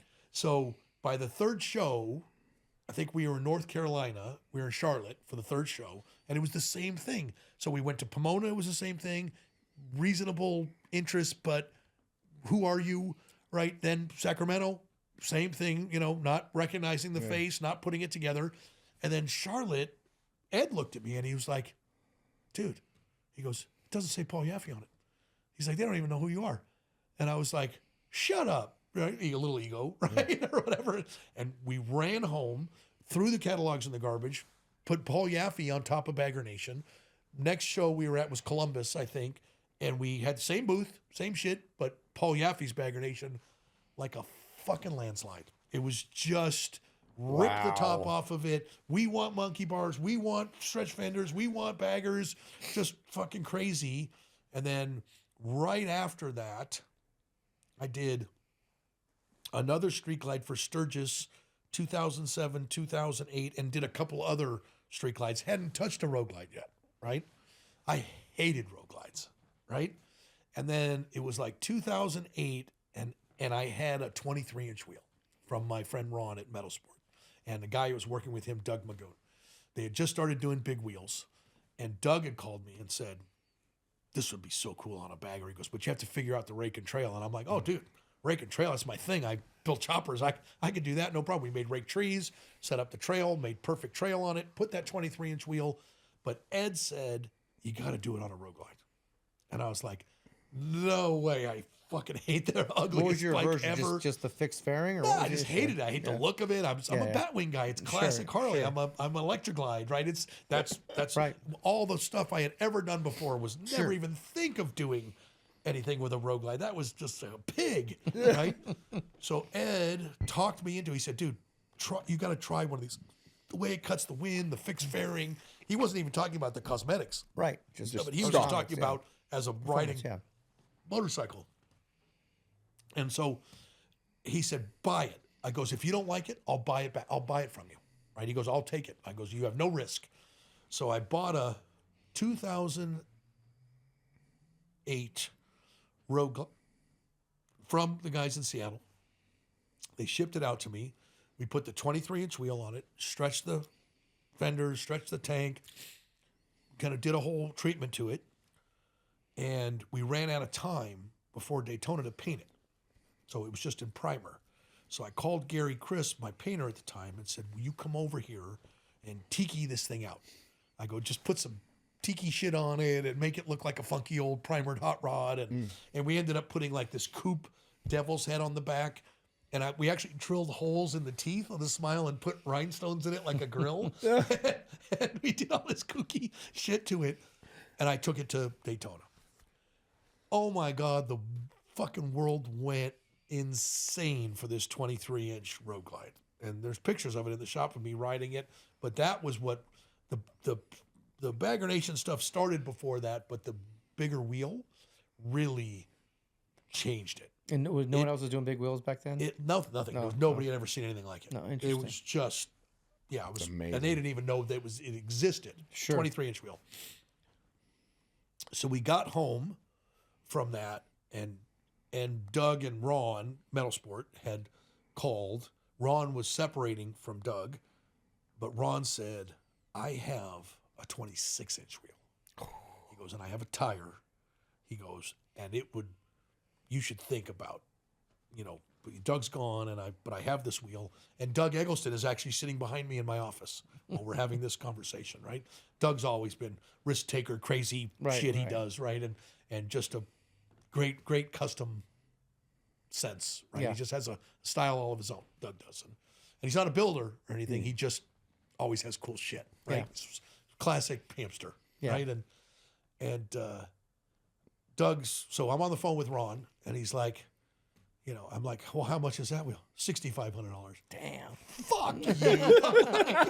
There's no fucking way. He's like, it was cut from a 600-pound plate of aluminum. And I'm like, dude, and Doug is literally punching me in the back. Buy it. Fucking buy it. Right? He's like, dude, it'll be so fucking cool. And I'm looking at him. And anyway, I turn around and I'm like, all right, send it to me. Right? And so he does. He sent it to me. And I had sold the 2008 in Daytona, and I bought a 2009, and we did the 26-inch wheel on the 2009. That was Chupa Mireda. Which means Chupa Mireda. And suck my wheel. Yeah. In Spanish. And we built this bike, and I rode it. I unveiled it at Arizona Bike Week. Okay. Yeah. And man, it rode great. It really did. I was just that Ferris wheel at the time, Oh my gosh. right? But it looked so good on a bagger. How stressed you on the 26s rake on that? on your a first bagger? time? So I put 9 in the neck and 9 in the tree, which kept the perfect 6.5 inches of trail. Yeah. And Mark over at HHI was making me trees to my specs, and we had developed a rake neck kit that we patented. And then we had, stretching fenders and stuff was no big deal for us. It's just what we did, and the stretch tank and that thing and again, it was one of those things. I ran out of time. I didn't have time to paint it. And so I sprayed it red oxide primer and had Gary come over and do stupid. This time I didn't tiki it. This time he did skulls. And I sent the glove boxes to my friend Moises, who's a really world-renowned Chicano artist. Oh. And he put portraits of my dogs on the stuff. And he put this, and I had this necklace. Susie had this necklace from King Baby, which was this really cool skull. Yeah. So we put the skull on the back fender with the necklace swinging on it. And it was just dumb shit. Right? It was dumb shit. But God, everybody loved that paint job. We did some lime green pinstriping on it. And it was like total, what can we do? Because we don't have time to actually do anything to it. And it just, those primered bikes were just like iconic. Wow.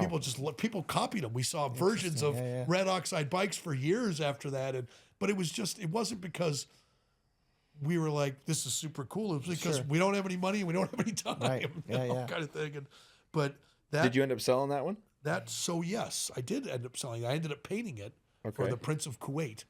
Wow. Yeah, and it's in Kuwait now. He ended up calling and buying that bike. What's amazing is, does he realize that he has like number one? No, he has no idea. Of big wheel. I mean, that's what I think is amazing. I guess he has number one of everything. Yeah. He's the Prince of Kuwait. When he bought that bike, he bought 8 other bikes from us, and we shipped him an entire container of bikes. I think he wired $400,000 to us or something. And needless to say, none of them. That was the biggest payday we had ever. That's incredible. They've never seen the road since. And he just called me. I left the shop and I was driving to meet Susie and Sarah at Bandera for dinner. Okay. And my phone rang and I answered and I was like, hey, this is Paul.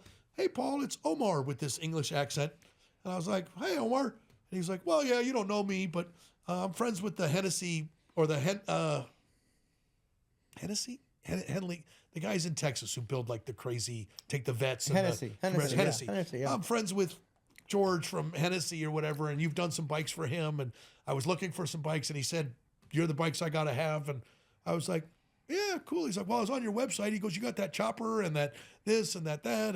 And I'm like, yeah. He goes, does she have those? I'm like, yeah. He goes, okay, I'll take those.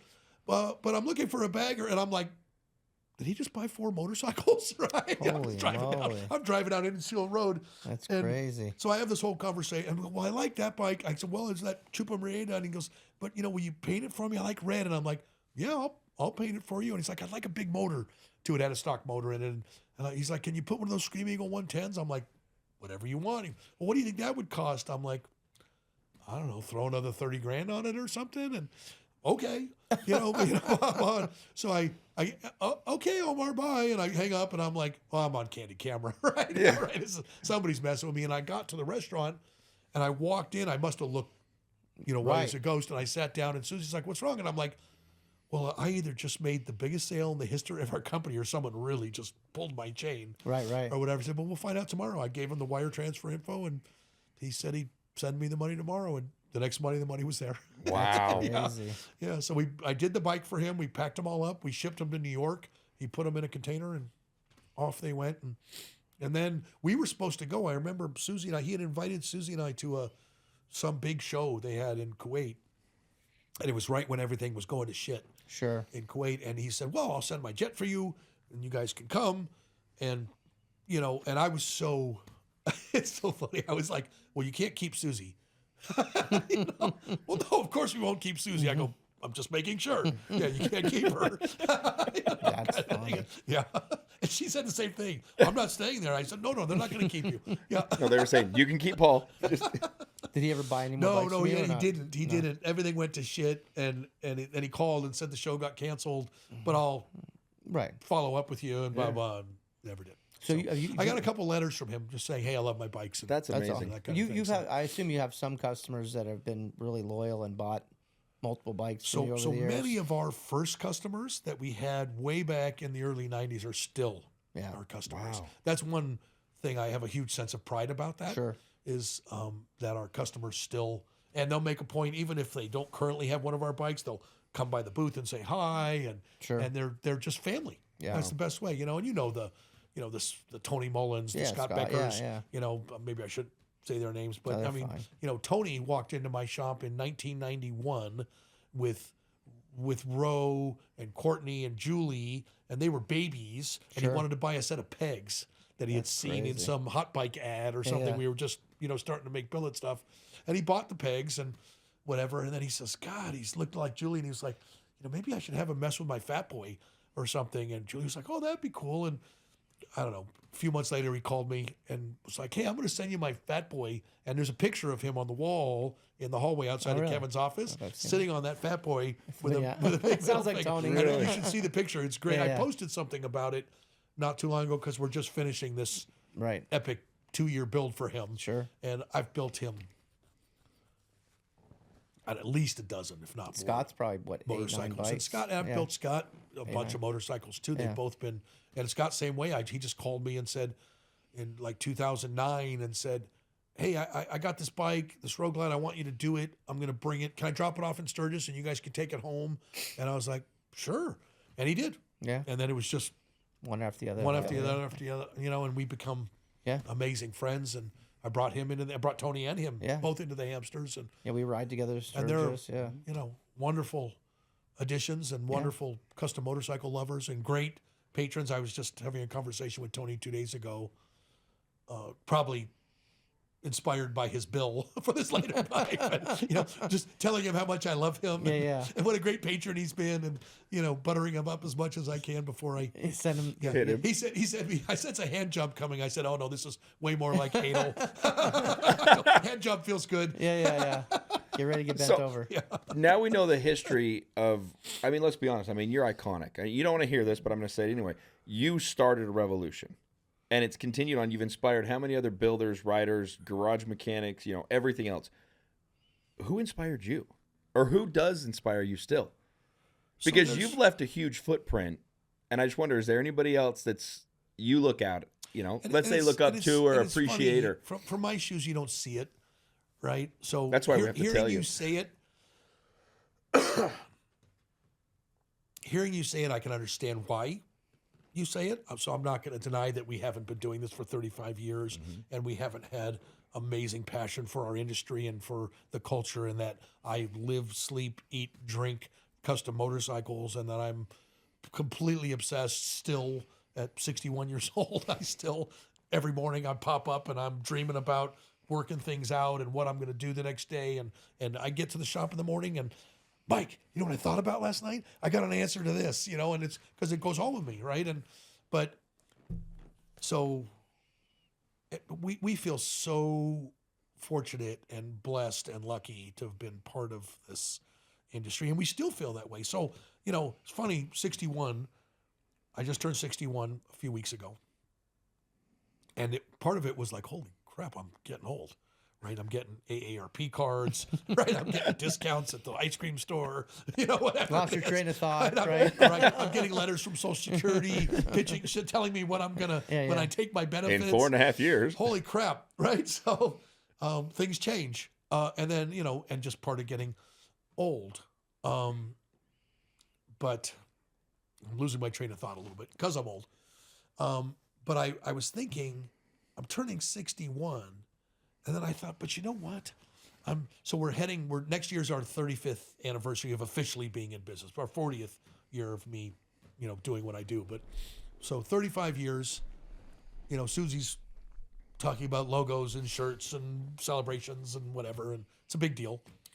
But I'm thinking, I'm not going to die till I'm, who knows how old, especially with medicine and so on. I go, so if you think about it, I really got another 30 years ahead of me. So really, I'm just getting started. This is just chapter 2, right? And I'm like, God, I wonder what I could do in the next 30 years with everything I fucked up and learned in the first 30 years. Yeah. Maybe I could really do something. Sure. But I certainly don't feel like I'm winding down. Sure. Sometimes business stresses you out enough. You're like, I'm so done with this. Yeah. Right? I need to. But the truth is, right? Even if I made changes to my business structure or the way my business life is, I'd still be who I am. I'd still be tinkering, and I'd still want to build shit, and because that's what I do every day, right? So, but influences was your question. So 2 always, Billy Westbrook. Okay. Was a huge influence of mine, but even more so, Arlen Ness. Mm. Yeah, so Arlen was a friend. He was a really dear friend of mine, and he always answered the phone. And believe me, I abused the privilege. I blew his phone up as a young guy and as an older guy, but older guy, it was different. We talked about hemorrhoids and shit, but earlier it was motorcycles, and he always took my call, and he always took the time to answer my questions. And as I entered different phases in my career, like should I sell my products to distributors? Back then they had a bad reputation. CCI was copycasted incorporated, right? Because meaning they'd steal everything any good idea you had, but I'd call him and ask him these questions. And how did you do this? And how did you bring your product line? And you got to understand, when I was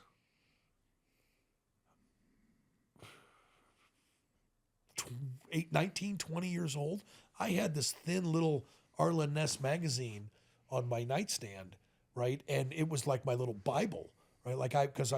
There was nobody doing what he was doing. Yeah, and his little catalog was, had the coolest shit in it, right? And then, let's talk about the first time I physically met him. I had built a bike, one of my most direction-changing, iconic bikes. I built a bike called Cashmere in the late 90s, mid to late 90s, and I put it in a trailer, and I took it to Del Mar to a show called the Concours d'Elegance in Del Mar. It was that and the Oakland Roadster show were the shows to win back then, before internet, before any of that stuff. And I drove there. I had been working on the bike for days, hadn't slept in days to get the bike ready for this thing. And the owner of the guy who had commissioned me to build the bike was flying in from Missouri to meet me and see the bike for the first time. He had never seen the bike. And so I parked it in front of this hotel. I took it out of the trailer and put it in front of this hotel because the next morning I was going to ride it to the show. And I passed out. Just needed some sleep. And I got up, went back out to check on the bike, and there was 100 bikes surrounding it. Well, my luck, I had chosen the hamster hotel to stay at, and I had no idea. That's funny. So I came out, and there was the whole front of the thing was filled with bikes, and yellow shirts everywhere. And it's funny because when I was driving up the 8 to go to Del Mar, a couple of yellow shirts Zipping by, yeah. had zipped by Passed me. it. One of them being Lon Stickney Oh, that's too on funny. Rocket's Yeah, bike. yeah. That Oh, wow. that bike that is now Rocket's bike that I Sure. built for his son Rocket.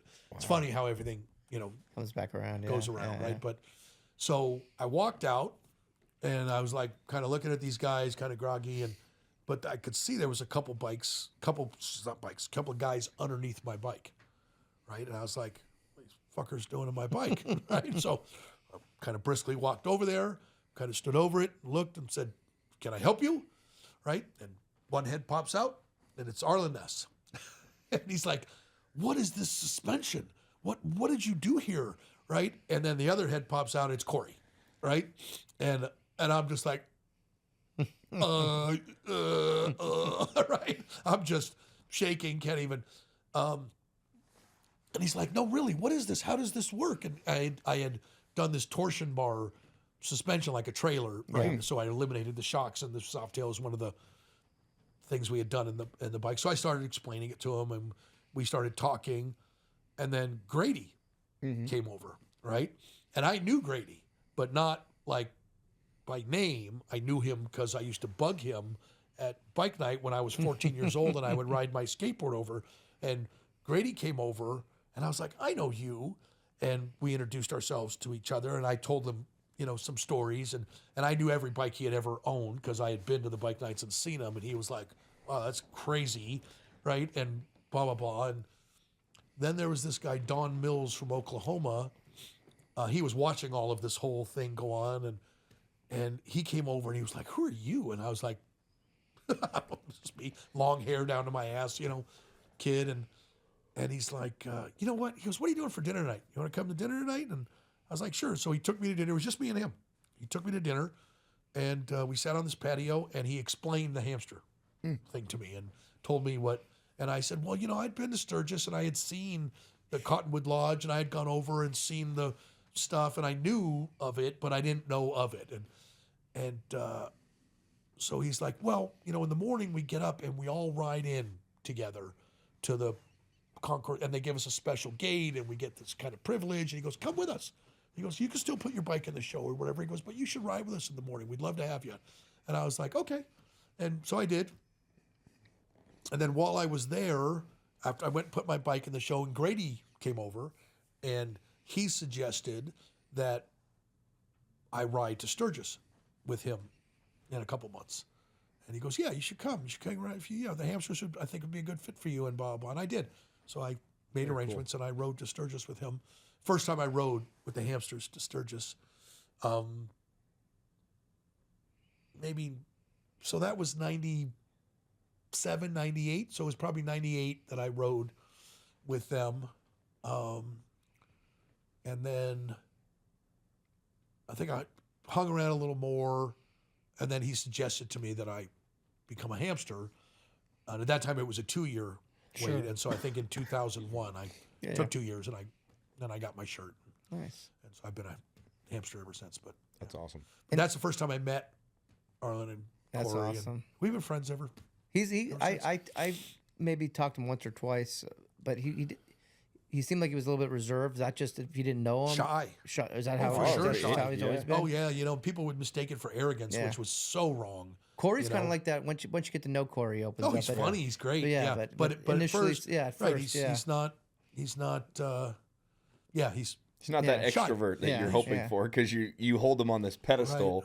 right. Yeah. What about anybody currently that you think, hey, that guy, he's or that gal, they really who's the build next? they build some cool shit. Who's the next? Or who's just Oh. someone that you think builds some cool shit? Well, I mean, there's guys, through the years that I've certainly respected stuff they've done, or guys that have just, admired what they've done. I've always speak very highly of Roger Goldhammer, Okay. a Canadian builder who just blows my mind with everything he puts his fingers to. Okay. Whether he's making a flat track bike, or he's making wooden spoons, Sure. or he's creating a catch system for oil spills. Okay. It's unbelievable his scope of his work. I got lucky enough; he was being inducted into the Hall of Fame this last year. I remember that, in yeah, Sturgis, and I went down into Spearfish, that little Mexican restaurant, Yeah. and I just grabbed a table on the patio, and here came him and his wife, and so they ended up sitting down, and we had dinner together, and it was nice to catch up. We've been friends for a long time, but we had a great. It was lovely. We had a great dinner, and it was great. And he's just such a salt of the earth. Yeah. You know, easy guy. You know, so love him to death. And there's been other. You know, I can think of guys. You know, one-hit wonder guys. This guy Mike Maldonado built a couple of bikes in the 2000s that were just mind-blowing.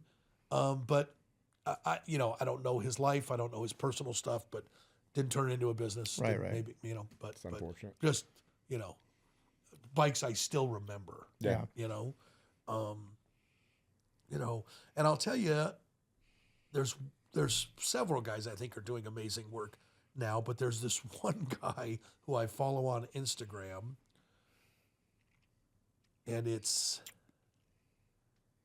I think it's Axon Jackson. Okay. I think it's like XX or 3X TION Spot Jackson. Okay. And I think his name is Sean. This kid, I watch his stuff, and you know what I want to say to him? Fuck you, dude. 'cause he's so what good. the fuck? You just, Jesus Christ, fucking go back in your cave. Your shit is, he's so over the top. This guy loves vintage antique stuff, but if he doesn't have a part, he'll make it. He'll machine it. He'll dig a Really? hole in sand and cast it. He's 3D printing metal parts for this JD he's building. If the frame, he takes the engine, and maybe he's only got the case in one cylinder. He'll draw the rest of it out. He'll I lay it see- down. yeah, I he'll saw lay this it guy down on the online. ground, and he'll draw it out in chalk, and then he'll draw Holy the chalk shit. frame he's going to build. Yep. And then he'll grow the neck from 3D printing. saw Right? this guy, He's got yep. some NASA fucking connections or whatever. He just built this. The first thing he did, what really blew me away, he built this. I don't even know what to call it. I'll just embarrass myself. But it was like it had like a fucking helicopter. Yeah. Turbine that you wind up and then you let it go and push a button and it starts the Well, didn't he build the Panhead. shotgun fire shotgun. He tractor? did, right? He did the shotgun. Yeah, I know He did that exactly what you're talking about shotgun now. Bike was where looking at this guy. you put a shotgun shell in it Yeah. and you shoot it and it starts the bike. Oh my God. And then he did this thing he just did where he took the blower off the German tank. Yes, I and saw he that too. blew this 1924 twin, and it all runs. Everything it, runs. It all runs, and he truly creates something from nothing. That's He incredible. draws it on a concrete with chalk. That's incredible. And it turns it, and I just can't get enough of watching Yeah. him. Wow. Susie's been trying to talk me into calling him and going and visiting him. Sure. And doing like a Yeah, that collab? airplane, that airplane like a mode. You should podcast, do that. You just should going do and that with visiting him. him. She's that- like, you were so nuts about this guy. And I'm Yeah. like, I wouldn't even know what questions to ask him. He's so, he's Maybe we'll have him on Yeah. with Paul. That'd be He's- kind of cool. Yeah. I've never met him. I We'll get haven't him met here. him face We'll to get him face. here. He was at his new bike was at Born Free. Oh, was it okay? And I saw it there, and I was geeking out about it Sure. when I was there and walking around and taking pictures, but I never got to Never got to meet see- him. yeah. Yeah, But I saw that. I yeah. saw that airplane motor one, and it caught my eye because he stands behind the seat Right, he's like got and the starts crank. cranking. Holy It's shit. And at like- first, I'm like, okay, what is this crazy. goof? Yeah. It's not real. Right. And then it fires right up. That's and nuts. And That's it's this nuts. whole girder iron riveted Oh, yeah, yeah. frame. That's crazy. He's just, yeah. Guys, this conversation's amazing. Let's do this. Let's put a wrap on this here because this is awesome. Let's just call this part one. This is part one of Paul Yaffe on Motorcycle Mavericks. We are getting raw and real with Mr. Paul Yaffe himself, and we're going to call this part one. So come back next week, and we're going to have part two with Paul Yaffe. We're going to get to learn a little bit more about your actual development of Bagger Nation and where that all started and how you got to where you are today. So come back next week. You will have us here, all of us at Motorcycle Mavericks here for part two with Paul Yaffe.